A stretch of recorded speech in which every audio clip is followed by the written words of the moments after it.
You're listening to You and Yours, Radio 4's consumer programme. When you pass groups of teenagers on the way to school, you may have noticed some of them puffing on e-cigarettes. From this month, though, it will be much harder for under 18s to get hold of them. In England and Wales, it's now illegal for shops to sell e-cigarettes to anyone under 18, and it is also illegal for adults to buy e-cigarettes for children. Governments in Scotland and Northern Ireland are looking at doing the same kind of thing. So where does that leave parents who want their teenagers to use an e-cigarette as a way to stop smoking tobacco? Sue Dunsum Mason's 14. He started smoking last year. His school in Bolton stopped him from using an e-cigarette, and Sue thought that was really unhelpful. We tried everything, he was still smoking. So my eldest son said, look, can I get him an e-cig? I said, well, we've tried everything else, yeah. His school was constantly ringing me and telling me that Mason's been caught in the playground smoking, Mason's been caught outside the gates smoking. And I thought, well, at the time, I didn't know that it was against school rules for them to have e-cigs. So we went ahead, we got it. And it's not just been a case of just throw the e-cig at him and leave him to it. I've been in complete control of the liquid. And every week we've been giving him a little bit less and a little bit lower nicotine. And we were doing really, really well. He'd halved the amount and halved the amount of nicotine that he was having as well. And then he goes to school and gets it confiscated overnight. Well, I'm not being funny, if you take methadone off a heroin addict, they're going to go straight back to the heroin, which is exactly what he did with the cigarettes. Well, her son's school, Kearsley Academic, says there's a strict no smoking policy at school, and that includes e-cigarettes. The school also said they offer support to pupils who are trying to give up smoking, and that same help is available to Mason should he choose to take it up. The school's decision and the new law has left Sue feeling really frustrated. Under the age of 18 is when these kids are getting addicted. I don't think there should be any ban on any anti-smoking product for anybody under the age of 18. You know, I mean, obviously it's not your first port of call. You're going to try and get them off everything. You're going to do your best to stop them from smoking anything. But an e-cig handled correctly, used to withdraw them off the nicotine, is an absolute godsend, and it has been for us. But now we're not allowed. That was Sue Dunn. Well, the government said it accepts that electronic cigarettes do have a potential to help people quit, and that evidence suggests they're less harmful to health than ordinary cigarettes. But they say people need to recognise that they're not risk-free, and it's always important to protect children from nicotine addiction.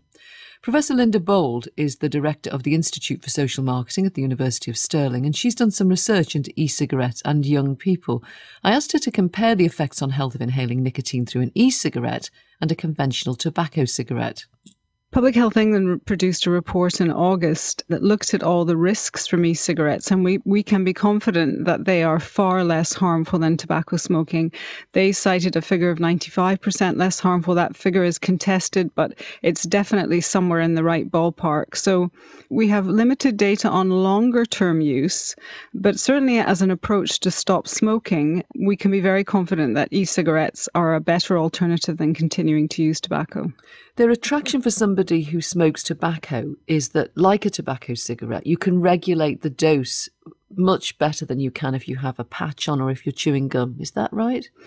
There certainly is control over how much nicotine is in the e-liquid, and the puffing behaviour obviously is similar to a cigarette, which is one of the reasons why e-cigarettes are so appealing. But you can also control how much nicotine you get from licensed products. One of the reasons why e-cigarettes have taken off so much, they're used in 1/3 of quit attempts now in the UK. They're the most popular approach to trying to stop smoking, is because of exactly that, Winifred. They mimic the behaviour, the sensory cues that people get from smoking. And that's one of the reasons why we think they have the potential to be what we've described as a game changer, actually, in reducing smoking rates. So there is a balance to strike, isn't there, between helping children get off tobacco and then encouraging children to become addicted by making e-cigarettes so readily available. How do we get that right? Yeah, so this is a really tricky issue that we're dealing with as a society. And as you said, we've just seen the law brought in England and Wales, which makes it illegal to both sell a cigarette to an under 18 and also proxy purchase is illegal, which means adults buying them, which is really tricky. The reason that law was brought in is because of real concern in communities about young children starting to use e-cigarettes and then becoming hooked on nicotine.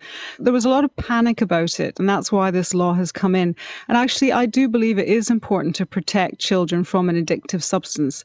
But the negative consequence of it, almost an unintended consequence, is exactly what the Dunn family are experiencing, that for children who are smoking and who are trying to stop smoking, for some of them, e-cigarettes are an alternative. I would argue they should use the licensed products and NHS support first.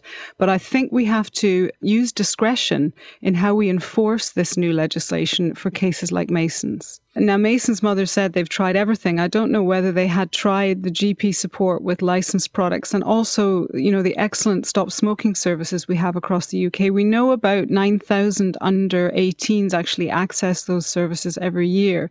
So I'm not sure whether that approach had been used. If it had been used and hadn't worked, then I certainly think the e-cigarette is a viable option. I would be very distressed if trading standards authorities across the country made it a priority to prosecute or take action against parents who are trying to support their children to stop smoking. Professor Linda Bauld from the University of Stirling.